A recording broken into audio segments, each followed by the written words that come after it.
Just think about what we can accomplish in the first 100 days of a Trump administration. In the first 100 days of a Trump administration.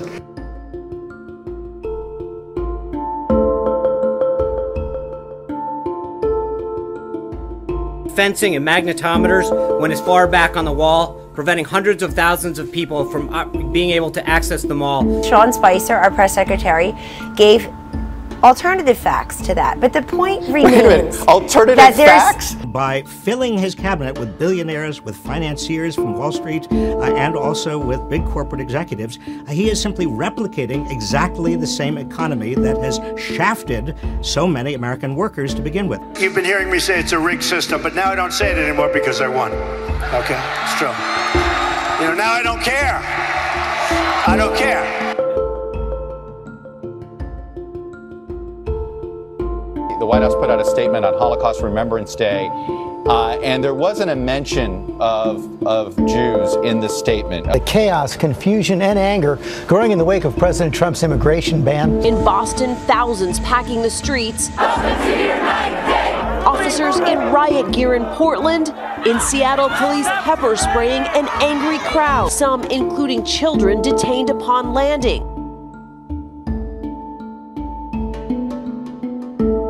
That's National Security Advisor Mike Flynn.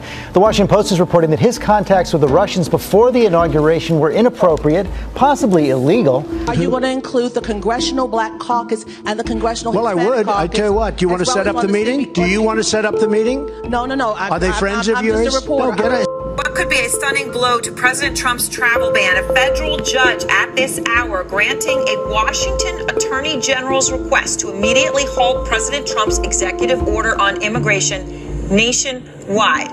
Do you respect Putin? I do respect him. Do you? Why? Well, I respect a lot of people, but that doesn't mean I'm going to get along with him. He's a killer, though. Putin's a killer.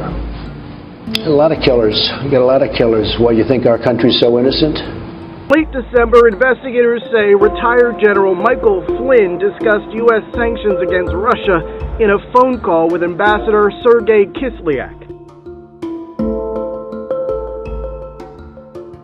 The plan calls for the complete elimination of EPA programs on climate change, toxic waste cleanup, environmental justice. It would slash funding to states for clean air and water programs by 30%.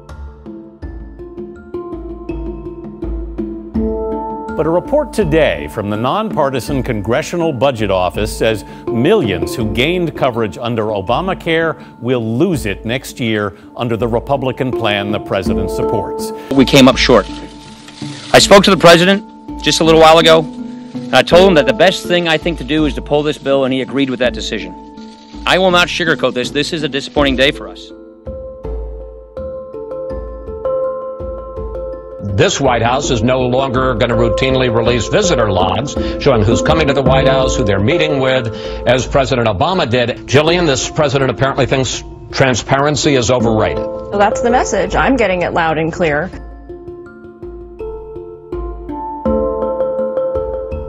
You had someone as despicable as Hitler, who didn't even sink to using chemical weapons. There's an issue that perhaps just as important, if not more, that has now been thrust back into the spotlight. The president's possible conflicts of interest. For example, you probably know that the president had a controversial phone call with Turkey's president this week to congratulate him for essentially grabbing more power and making his country a bit less democratic. But what you might not know is that there's a Trump Tower in Turkey. Just think about what we can accomplish in the first 100 days of a Trump administration.